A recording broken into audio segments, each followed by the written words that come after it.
Assalamualaikum warahmatullahi wabarakatuh. Kita bertemu lagi di pembelajaran kimia.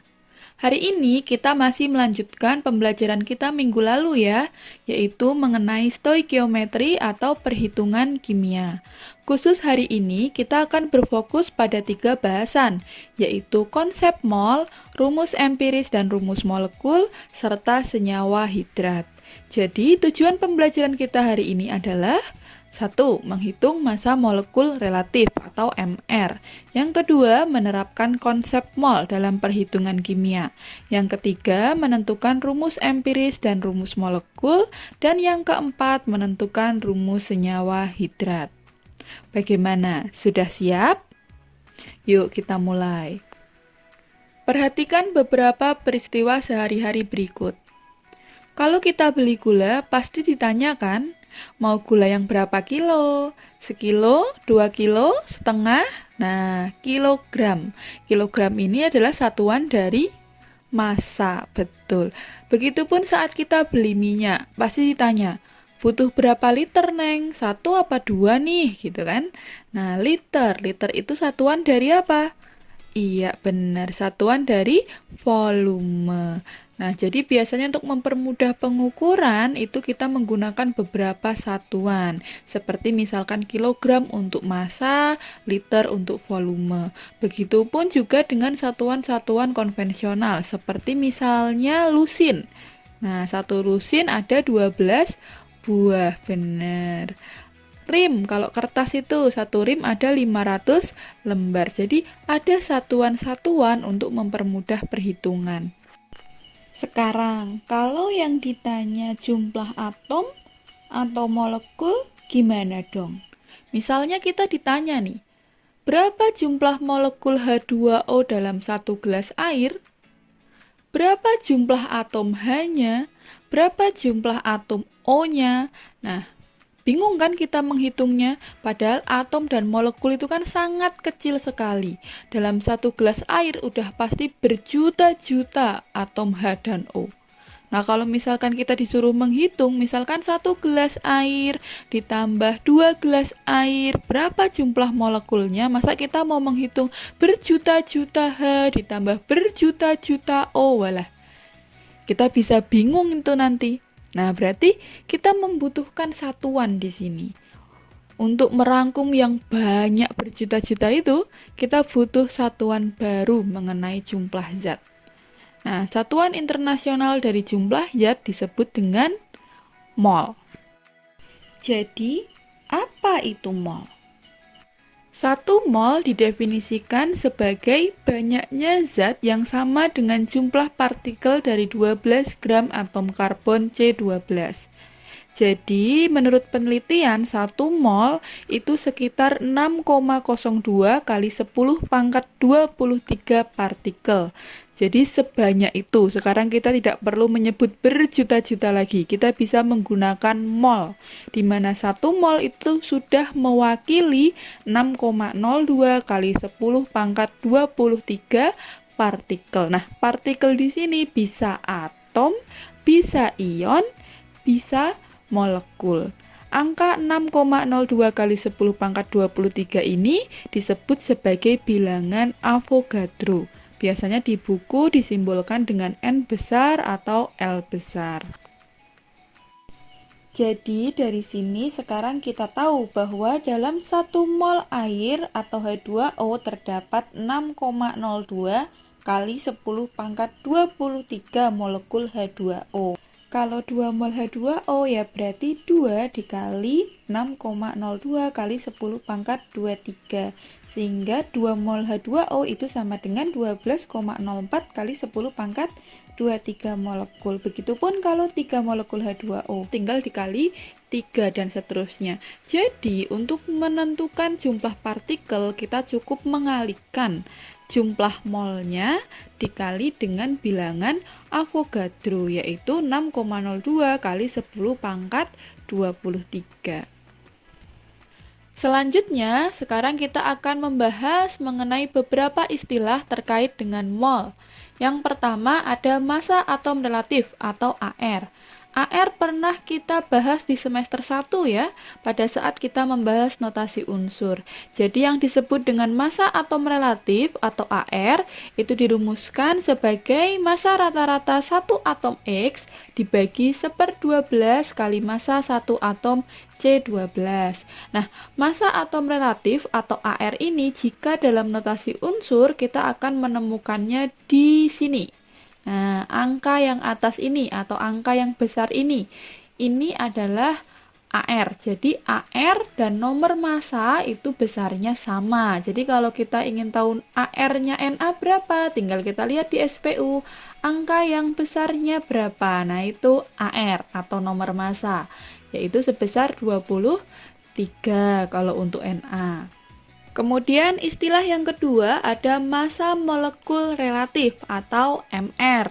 Nah, MR ini biasanya digunakan untuk senyawa. Jadi kalau AR itu untuk satu atom saja, kalau MR kita untuk senyawa. Jadi misalnya pada H2O, satu atom H itu kita hitung AR. Tapi kalau satu molekul H2O, nah itu kita sebutnya MR, seperti itu. Nah, MR suatu senyawa itu dirumuskan sebagai jumlah AR atom-atom penyusunnya. Misalnya pada contoh soal berikut, hitung MR dari Al2SO4 3 kali. Di dalam soal sudah diketahui AR masing-masing atomnya yaitu Al27, S32, dan O16. Jadi, MrAl2SO4 3 kali dapat kita hitung sebagai berikut.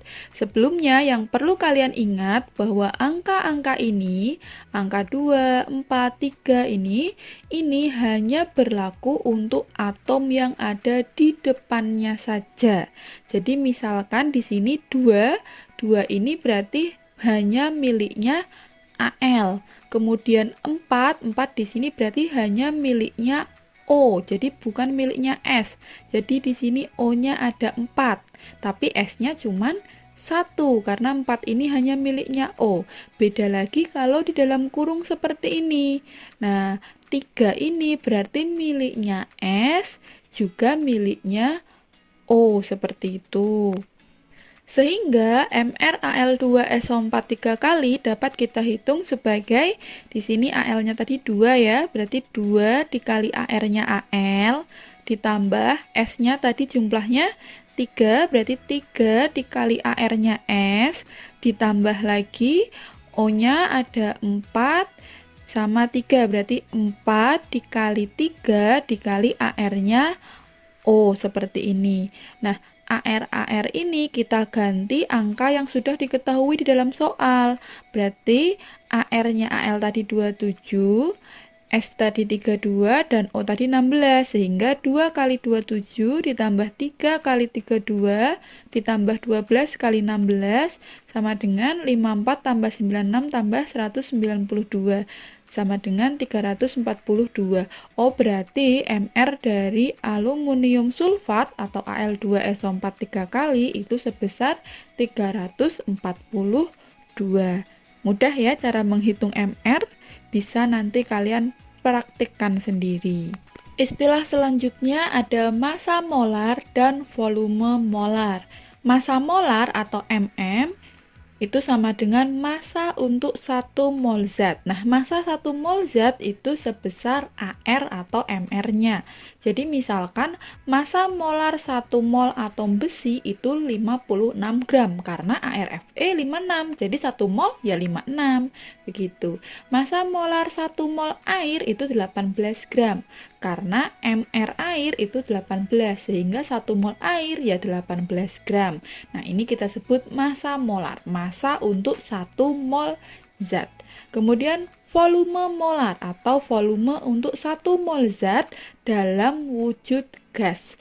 Nah, jika diukur pada standar temperature pressure yaitu 0 derajat Celcius 1 atm, volume 1 mol gas itu sebesar 22,4 liter. Sedangkan jika diukur pada room temperature pressure atau sekitar 25 derajat Celcius 1 atm, maka volume 1 mol gas itu 24 liter. Hubungan antara massa molar, mol, jumlah partikel, dan volume dapat kita lihat dalam jembatan mol berikut. Dari sini, kita dapat mencari massa dari volume atau mencari jumlah partikel dari massa. Tinggal kita ubah dulu ke mol. Dari pembahasan sebelumnya, kita sudah tahu ya bahwa mol itu bisa dicari dengan 3 cara. Yang pertama, mol bisa dicari dengan massa dibagi AR atau MR-nya. Kemudian, mol juga bisa dicari dari jumlah partikel dibagi angka Avogadro, yaitu 6,02 kali 10 pangkat 23. Selain itu, mol juga bisa dicari dari volume yang diukur dalam STP dibagi 22,4. Jadi, sekarang kita tidak perlu bingung lagi nih jika ditanya, dalam satu gelas air ada berapa molekul H2O-nya? Kita tinggal timbang saja masanya. Setelah kita tahu massa, kita bisa cari tahu molnya dengan membaginya dengan MR. MR H2O kan 18 tuh, berarti massanya kita bagi 18. Ketemulah mol. Dari mol kita tinggal hitung jumlah partikelnya, yaitu dengan dikali angka Avogadro, 6,02 kali 10 pangkat 23. Nah, ketemu deh jumlah partikel dalam satu gelas air. Atau mau menghitung volume dari 1000 gas oksigen misalnya. Tinggal kita ubah dulu jumlah partikelnya ke mol, dibagi dengan angka Avogadro. Setelah dapat mol, kita kemudian kalikan dengan 22,4. Nah, ketemu deh volume 1000 oksigen berapa. Tapi hati-hati ya, angka 22,4 ini berlaku jika volume diukur pada keadaan standar, yaitu pada suhu 0 derajat Celcius dan tekanan 1 atmosfer. Jika bukan pada keadaan standar, misalnya suhunya bukan 0 atau tekanannya bukan 1 atmosfer, maka kita perlu menggunakan persamaan gas ideal untuk menghitung volumenya. PV sama dengan nRT, di mana P adalah tekanan dalam atmosfer, V adalah volume dalam liter, N adalah mol, R adalah tetapan gas ideal yaitu 0,082 liter atm per mol Kelvin, dan T adalah suhu dalam Kelvin. Untuk lebih mempermudah dalam memahami perhitungan mol, mari kita kerjakan bersama beberapa contoh soal berikut. Contoh soal pertama, diketahui ARH sama dengan 1, O sama dengan 16, AL sama dengan 27, P sama dengan 31, dan Ca sama dengan 40. Tentukan massa molekul relatif dari A, Al2O3, dan B, CaOH 2 kali. Baik, langsung saja ya. Kita diminta untuk menentukan massa molekul relatif atau MR. A, MR dari Al2O3. Di sini Al-nya kan ada 2, O-nya ada 3, berarti MR-nya 2 kali AR-AL ditambah 3 kali ARO. Sekarang kita masukkan angkanya, sehingga 2 kali 27 ditambah 3 kali 16. 54 ditambah 48, hasilnya 102 gram per mol. Jadi MR dari Al2O3 adalah 102 gram per mol. Kemudian yang B, MR dari CaOH 2 kali. Di sini Ca ada 1 ya, kemudian O ada 2, H ada 2. Jadi MR dari CaOH 2 dihitung 1 dikali ArCa ditambah 2 kali ArO ditambah 2 kali ArH. Kita masukkan angkanya, sehingga 1 kali 40 ditambah 2 kali 16 ditambah 2 kali 1 sama dengan 40 ditambah 32 ditambah 2, hasilnya 74 gram per mol. Jadi MR dari CaOH 2 kali adalah 74 gram per mol. Bagaimana? Sudah lebih paham cara menghitung MR? Sekarang kita masuk ke contoh soal nomor 2. Sebanyak 63 gram senyawa ACl2 memiliki jumlah molekul sebanyak 3,01 kali 10 pangkat 23 partikel. Hitung AR logam A. Dari soal kita sudah tahu massa ACl2 adalah 63 gram, sedangkan jumlah partikelnya adalah 3,01 kali 10 pangkat 23. Yang dicari adalah AR dari logam A. Untuk mencari AR, kita ubah dulu jumlah partikel ke mol. Dari mol nanti kita cari MR-nya. Jadi mol sama dengan jumlah partikel per bilangan Avogadro. 3,01 kali 10 pangkat 23 per 6,02 kali 10 pangkat 23 sama dengan setengah mol. Dari mol kita cari mR. Mol sama dengan massa dibagi mR. Setengah sama dengan 63 dibagi mR. Sehingga mR sama dengan 2 kali 63 yaitu 126. Nah, ini baru MR dari ACl2. Sekarang kita cari AR dari logam A dengan cara MrACl2 itu kan merupakan hasil penjumlahan dari ARA ditambah 2 kali ArCl. Tadi di soal sudah diketahui bahwa ArCl itu 35,5. Sehingga 126 sama dengan ARA ditambah 2 kali 35,5. 126 dikurangi 71 sama dengan ARA. Sehingga ARA didapatkan 55 begitu. Contoh soal ketiga. Pada suhu 0 derajat Celcius dan tekanan 1 atmosfer, 3 gram air memiliki volume sebesar. Dari soal kita tahu bahwa suhunya adalah 0 derajat Celcius dan tekanannya 1 atmosfer. Berarti ini keadaan standar ya. Jadi berlaku volume 1 molnya adalah 22,4 liter. Kemudian dari soal kita juga sudah tahu bahwa massa airnya itu adalah 3 gram.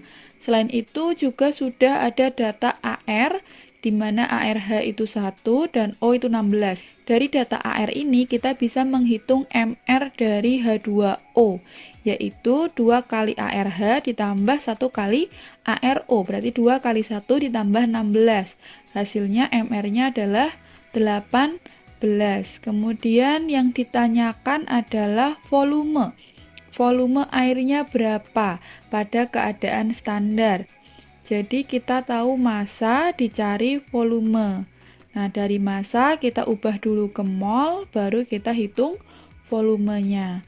Mol sama dengan massa dibagi MR. Massanya 3, MR-nya 18. Berarti 3 per 18, kalau kita perkecil jadi 1/6.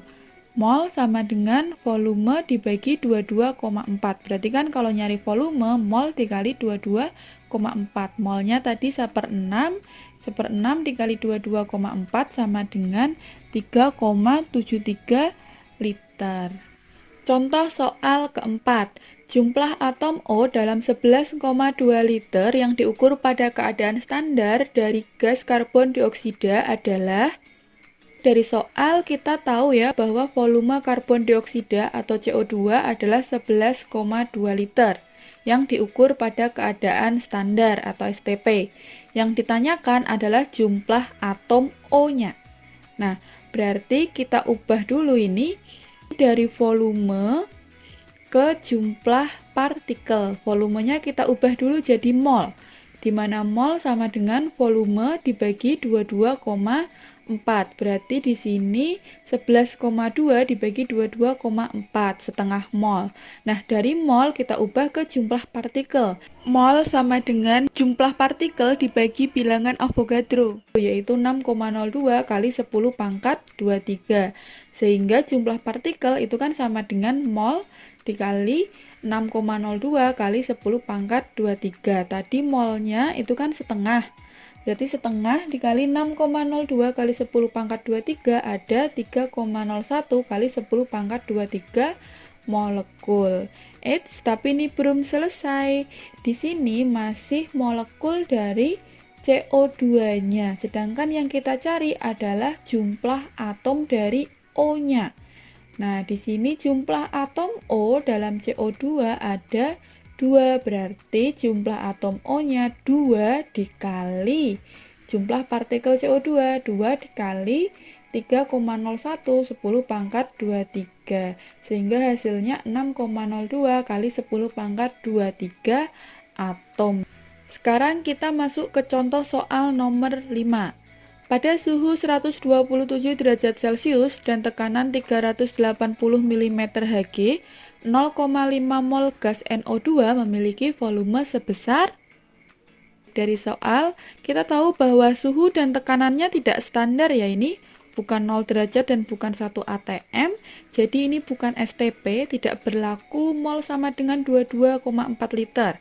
Kita pakainya nanti persamaan gas ideal, PV sama dengan nRT. Nah, sebelum itu kita ubah dulu satuannya. Di sini masih Celcius dan milimeter Hg. Untuk suhunya kita ubah jadi Kelvin dulu. Tadi kan 127 derajat Celcius. Untuk jadi Kelvin berarti ditambah 273.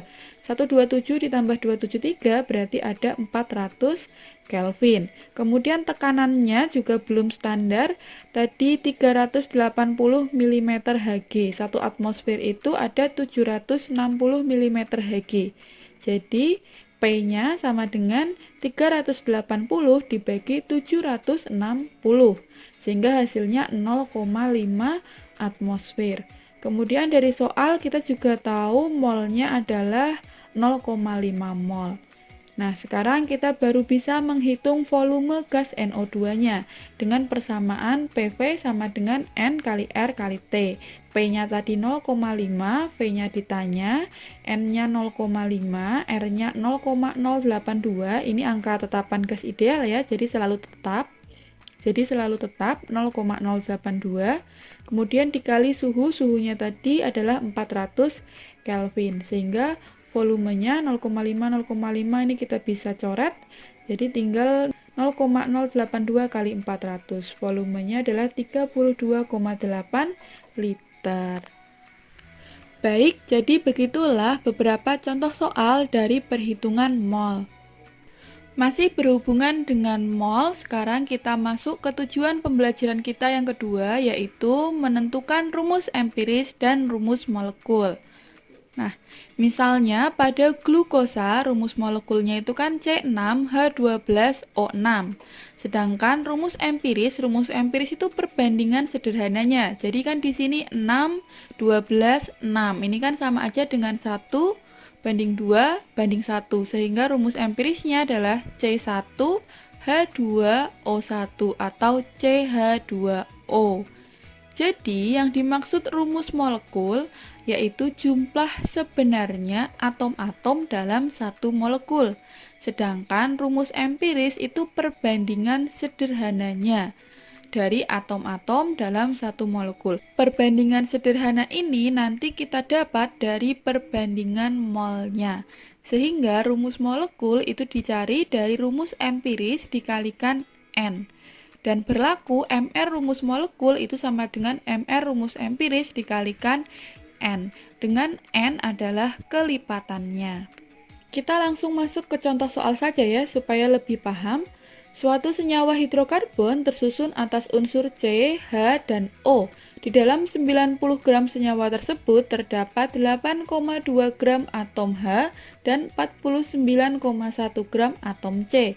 Tentukan rumus empiris dan rumus molekul senyawa tersebut jika diketahui MR senyawa adalah 88. Dari soal, kita tahu bahwa senyawa tersebut mengandung unsur C, H, dan O, di mana massa senyawanya adalah 90 gram. Kemudian, diketahui bahwa massa H ada 8,2 gram dan massa C ada 49,1 gram.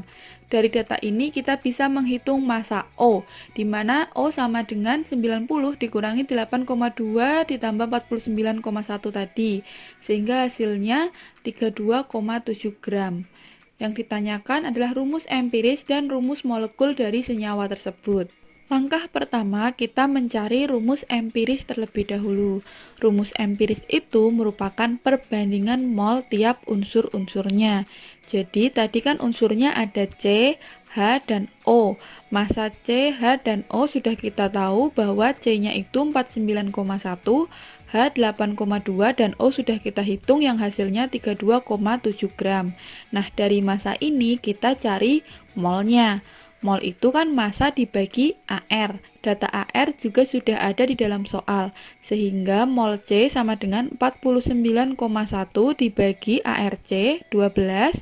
Kemudian untuk mol H 8,2 dibagi ARH 1, kemudian untuk O 32,7 dibagi ARO yaitu 16. Sehingga hasilnya mol C itu 4,09, mol H 8,2 dan mol O 2,04. Nah, perbandingan mol ini kita sederhanakan terlebih dahulu dengan cara angka-angka ini dibagi angka yang paling kecil di antara mereka. Di sini kan yang paling kecil 2,04. Berarti 4,09 dibagi 2,04 kan 2. 8,2 dibagi 2,04 kan 4. 2,04 dibagi 2,04 kan 1. Sehingga perbandingan sederhananya adalah 2 banding 4 banding 1. Nah, perbandingan sederhana ini kita jadikan rumus empiris. Jadi C-nya 2, H-nya 4, O-nya 1. Jadi rumus empirisnya adalah C2H4O. Nah, dari rumus empiris kita baru mencari rumus molekul. Dengan cara kita cari tahu dulu MR rumus empirisnya berapa. MR dari C2H4O. Jadi kan di sini 2 dikali ARC ditambah 4 dikali AR-nya H ditambah 1 kali AR-nya O, sehingga 2 dikali 12 ditambah 4 dikali 1 ditambah 16 hasilnya 44. Oke, kita dapat MR rumus empirisnya adalah 44. Kemudian dari soal kita juga tahu bahwa MR dari rumus molekul atau MR senyawanya itu adalah 88. Nah, dari 2 MR ini kita bisa menghitung N. MR rumus molekul dibagi MR rumus empiris. 88 dibagi 44. Jadi N-nya sama dengan 2. Nah, N ini gunanya untuk apa? N ini gunanya adalah untuk mengalihkan. Jadi rumus molekul itu hasil dari rumus empiris dikalikan N. Sehingga rumus empirisnya tadi kan C2H4O. N-nya 2. Berarti semua rumus empiris ini dikali 2. Jadinya C4H8O2 begitu. Sekarang kita masuk ke tujuan pembelajaran kita yang terakhir pada hari ini, yaitu mengenai senyawa hidrat. Perhatikan peristiwa berikut. Di sini ada serbuk dari CuSO4,5H2O. CuSO4,5H2O merupakan senyawa hidrat. Ketika senyawa ini dipanaskan, maka dia akan mengeluarkan uap air dan meninggalkan senyawa anhidratnya yang berwarna putih bersih. Senyawa ini adalah senyawa CuSO4 atau tembaga 2 sulfat. Jadi di sini ada senyawa hidrat, ada senyawa anhidrat. Senyawa hidrat itu apa? Nah, senyawa hidrat itu adalah senyawa kristal padat yang mengikat beberapa molekul air di dalam struktur kristalnya. Jadi di sini CuSO4 atau tembaga 2 sulfat di dalam masing-masing kristalnya dia mengikat 5 molekul air. Nah, ini kita sebut senyawa hidrat. Nah, ketika senyawa hidrat ini dipanaskan, maka dia akan menguapkan air kristalnya. Air kristal itu air yang terjebak di dalam kristal tadi. Nah, sehingga hasilnya adalah senyawa anhidrat, senyawa yang tanpa air. Senyawa murninya yaitu tembaga 2 sulfat yang berwarna putih. Jadi di sini kita mengenal ada senyawa hidrat, ada senyawa anhidrat. Nah, rumus umum senyawa hidrat itu dirumuskan A titik NH2O, di mana A-nya ini melambangkan rumus senyawanya, bisa CuSO4, bisa MgSO4, bisa MgCl, bisa garam-garam yang lain, atau padatan yang lainnya. Kemudian ada N ini jumlah molekul air tiap kristalnya, dan ini berbeda-beda di tiap kristal. Kemudian diikuti H2O. Untuk lebih memahami mengenai rumus air kristal, mari kita kerjakan bersama contoh soal berikut. Sebanyak 32,1 gram padatan LiClO4X H2O dipanaskan hingga seluruh air kristalnya menguap. Massa padatan yang tersisa sebanyak 21,3 gram. Tentukan rumus senyawa hidrat tersebut. Nah, dari soal kita tahu bahwa senyawa hidratnya itu memiliki massa 32,1 gram. Sedangkan massa senyawa anhidratnya yaitu massa yang tersisa tadi itu ada 21,3 gram. Sehingga kita bisa menghitung nih massa air yang menguap itu berapa, yaitu 32,1 dikurangi 21,3. Berarti massa air kristalnya itu 10,8 gram. Untuk menentukan rumus senyawa hidrat, pertama-tama kita tulis dulu persamaan reaksi kimianya. Tadi senyawa hidratnya adalah LiClO4X H2O. Nah, senyawa ini dipanaskan jadi senyawa anhidratnya, yaitu LiClO4, dan uap air, yaitu H2O sebanyak X. Nah, ingat ya bahwa dalam persamaan kimia, perbandingan koefisien itu sama dengan perbandingan molnya. Jadi, kita bisa tahu nih, harga X ini berapa dari perbandingan mol LiClO4 dan H2O-nya. Berarti di sini langkah pertama kita adalah kita harus cari tahu dulu perbandingan molnya. Tadi di dalam soal, kita tahu bahwa massa dari senyawa anhidrat atau LiClO4-nya adalah 21,3 gram. Sedangkan massa air kristalnya sudah kita hitung yaitu 10,8 gram. Nah, massa ini kita konversi dulu jadi mol, di mana mol sama dengan massa dibagi mR-nya masing-masing. Untuk LiClO4 massanya kan 21,3 mR LiClO4, berarti Li tadi 7 ditambah Cl tadi 35,5 ditambah 4 kali O, 4 kali 16, sehingga mR-nya menjadi 106,5. Kemudian untuk H2O masanya tadi 10,8, kemudian mR-nya dihitung dari 2 kali AR-nya H, 2 kali 1, ditambah AR-nya O, 16, berarti 2 tambah 16, 18. Sehingga molnya untuk LiClO4 21,3 dibagi 106,5 adalah 0,2 mol, sedangkan untuk molnya H2O 10,8 dibagi 18 ada 0,6 mol. Nah, mol ini kita cari perbandingan sederhananya. 0,2 kan yang kecil ya, berarti dibagi 0,2 semua. 0,2 bagi 0,2, 1. 0,6 bagi 0,2, 3. Oh, perbandingannya 1 banding 3. Nah, dari sini kita tahu nih bahwa koefisien LiClO4 itu 1, sedangkan koefisien H2O alias X itu sama dengan 3. Nah, dari sini akhirnya kita dapatkan kesimpulan bahwa rumus senyawa hidratnya adalah LiClO4 3H2O. Baiklah, untuk pembelajaran kita pada hari ini saya cukupkan sampai di sini dulu. Untuk menambah pemahaman kalian pada materi ini, silahkan kerjakan tugas pertemuan ke-11 di Google Classroom. Bagi yang ingin bertanya atau berdiskusi, saya persilahkan di forum Google Classroom atau di WA Group. Terima kasih atas perhatiannya. Tetap jaga protokol kesehatan. Wassalamualaikum warahmatullahi wabarakatuh. Terima kasih.